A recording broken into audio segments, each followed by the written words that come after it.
Your comfort zone is the one thing holding you back from growing your relationship with God. Count it all joy, my brothers, when you meet trials of various kinds. For you know that the testing of your faith produces steadfastness. Steadfastness meaning perseverance and endurance. Now, when I first heard the phrase seek discomfort, I was immediately reminded of maybe an ice bath or a very hard workout. You know, the typical David Goggins, who's gonna carry the boats mentality. Now, we all know that it's almost impossible, if not impossible, to grow inside of your comfort zone. And for years of my life, I fell into the trap of seeking physical discomfort over spiritual discomfort, which is most important. Not only that, but we rejoice in our sufferings, knowing that suffering produces endurance, and endurance produces character, and character produces hope.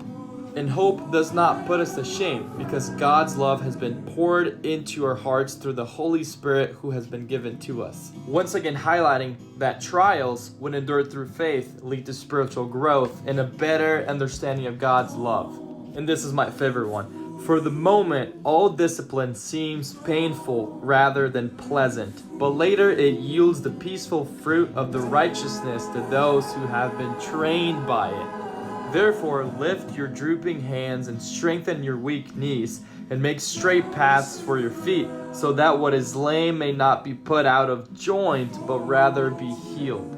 So we've heard from multiple verses now that Jesus is both telling us to step out of our comfort zones because it yields fruit, but also that there's an aspect of delayed gratification, which is good for us.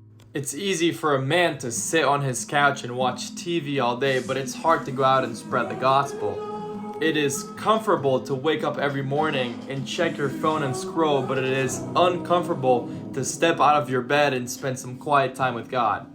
Keeping up with the culture may seem pleasant, while being set apart may seem painful. And yet us as short-sighted creatures continue to every day make choices that make us unhappy.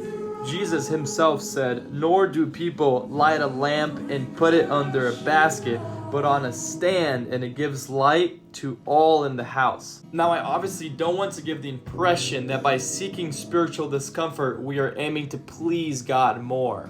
None of our actions can increase or decrease God's love for us. Rather, we are to focus on the spiritual growth and bearing of fruit that seeking discomfort has to offer. Earlier in this video, I brought up steadfastness. So James 1:4, and let steadfastness have its full effect, that you may be perfect and complete, lacking in nothing. So who's gonna carry the boats?